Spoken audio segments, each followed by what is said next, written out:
ഒരു കോഴിക്കോടൻ രുചിയുടെ പുതിയൊരു വീഡിയോയിലേക്ക് എല്ലാവർക്കും സ്വാഗതം.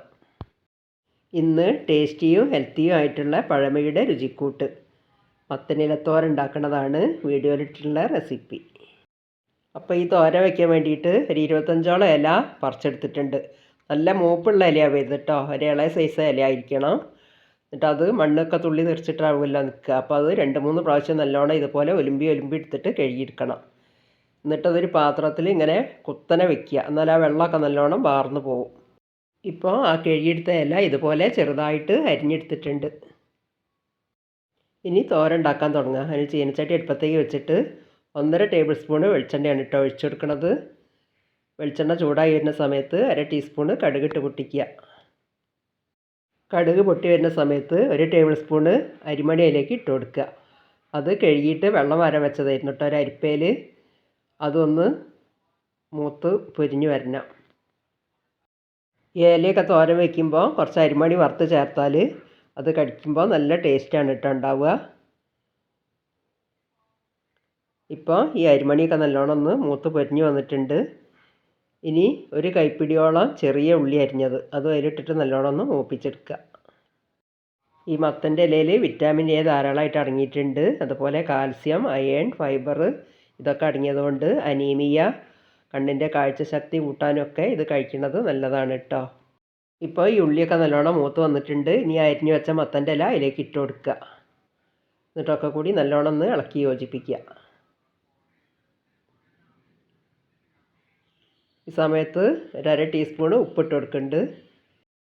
ഇല ആയതുകൊണ്ട് അത് വെന്ത് വരുന്ന സമയത്ത് നല്ലോണം ചുരുങ്ങി പോവും. അപ്പോൾ അതിന് കണക്കാക്കിയിട്ടുള്ള ഉപ്പിട്ട് കൊടുത്താൽ മതി. ഇനി ഇതൊക്കെ കൂടി നടുവിലേക്ക് ഒന്നിങ്ങനെ തട്ടിപ്പൊത്തി വെച്ചിട്ട് ഒരു മൂടി തടച്ച് വയ്ക്കുക. ഒരു 5 മിനിറ്റ് ആവി കയറ്റിയെടുക്കുക. അപ്പോഴേക്കും ഇതിലേക്ക് 1.5 കപ്പ് തേങ്ങ ചിരകിയത്, 1/4 ടീസ്പൂണ് മഞ്ഞൾപ്പൊടി, 3 പച്ചമുളക് ഇതുപോലെ നടു മുറിച്ചെടുത്തിട്ടുണ്ട്. അത് മിക്സീൻ്റെ ജാറിലിട്ടിട്ടൊന്ന് ഒതുക്കിയെടുക്കണം, വല്ലാതെ അരിഞ്ഞു പോവരുത്. അപ്പം മൂടി തുറന്ന് വെക്കുക. മത്തൻ്റെ ഇലയൊക്കെ നല്ലോണം വെന്ത് പാകമായി വന്നിട്ടുണ്ട്. ഇനി കൂടി നല്ലോണം ഒന്ന് ഇളക്കി യോജിപ്പിക്കുക.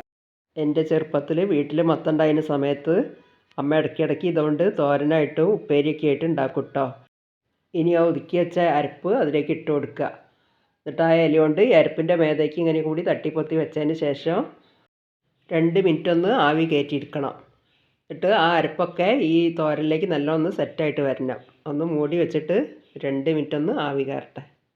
ഇപ്പോൾ 2 മിനിറ്റ് ആയിട്ടുണ്ട്. മൂടി തുറന്ന് നോക്കുക. ഇനി ആ അരപ്പും ഇലയൊക്കെ കൂടി നല്ലോണം ഒന്ന് ഇളക്കി യോജിപ്പിക്കുക.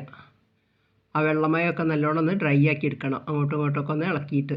എങ്ങനെയായാലും ഈ ഇല തോരൻ വയ്ക്കുന്ന സമയത്ത് ഒരു വെള്ളം ഊർന്നുകൊണ്ടുണ്ടാവും. അപ്പോൾ ആ വെള്ളമയമൊക്കെ ഒന്ന് ഡ്രൈ ആക്കി എടുക്കണം. ഇപ്പം തോരൻ നല്ല ഡ്രൈ ആയി വന്നിട്ടുണ്ട്. ഇനി ഗ്യാസ് ഓഫാക്കുക. അങ്ങനെ ഒരു അടിപൊളി മത്തനില തോരൻ ഇവിടെ റെഡി ആയിട്ടുണ്ട്. ഇനി അതൊരു സെർവിങ് ബൗളിലേക്ക് വിളമ്പി മാറ്റുക.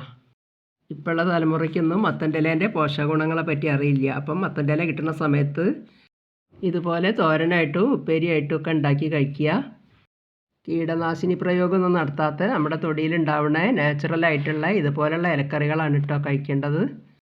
അപ്പോൾ ഇന്നത്തെ വീഡിയോ ഇത്രയേ ഉള്ളൂ. അപ്പോൾ ഈ വീഡിയോ ഇഷ്ടപ്പെടുകയാണെങ്കിൽ ലൈക്ക്, ഷെയർ, സബ്സ്ക്രൈബ് ഒന്നും ചെയ്യാൻ മറന്നു പോകരുതേ. കമൻറ്റ് എഴുതി അറിയിക്കണേ.